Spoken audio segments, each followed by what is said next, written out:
भाऊ आज रामनवमी आहे आणि संपूर्ण देशभरामध्ये हा रामनवमीचा उत्सव अतिशय मोठ्या उत्साहामध्ये साजरा केला जातो आणि बार्शीमध्ये देखील जय श्रीरामांच्या जयघोषाने ही भगवंत नगरी दुमदुमलेली आहे. तर या निमित्त आपण काय सांगाल?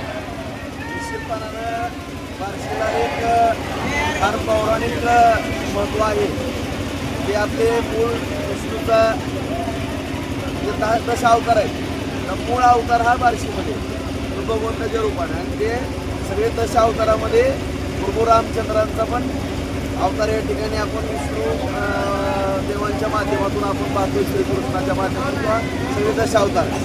आणि त्या पार्श्वभूमीवरती आज रामनवमीचा जो उत्सव आहे संपूर्ण जगभरामध्ये देशभरामध्ये साजरा होत असताना या ठिकाणी बार्शीमध्ये सुद्धा जे महत्त्व या बार्शीला एक भगवंताच्या रूपानं विष्णूच्या स्थापनेच्या रूपाने या ठिकाणी आहे.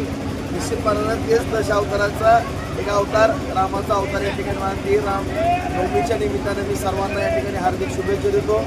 बार्शी ही 12 लिंगाची भूमीसुद्धा आहे.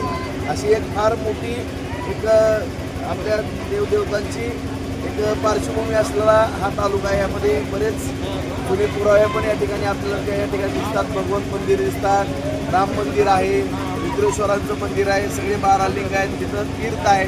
दुर्वास ऋषी असतील किंवा अमऋषी राजांच्या करता स्वतः भगवंतांनी या ठिकाणी भगवंत प्रकट झाले हे बार्शीला महत्त्व आहे. आणि त्या बार्शीमध्ये आज रामनवमीच्या निमित्तानं हा महोत्सव दरवर्षी बजरंग दलाच्या माध्यमातून, विश्व हिंदू परिषदेच्या माध्यमातून आणि सर्व सकल हिंदू समाजाच्या माध्यमातून केला जातो. सगळेजण अत्यंत शांततेमध्ये हा महोत्सव करतात.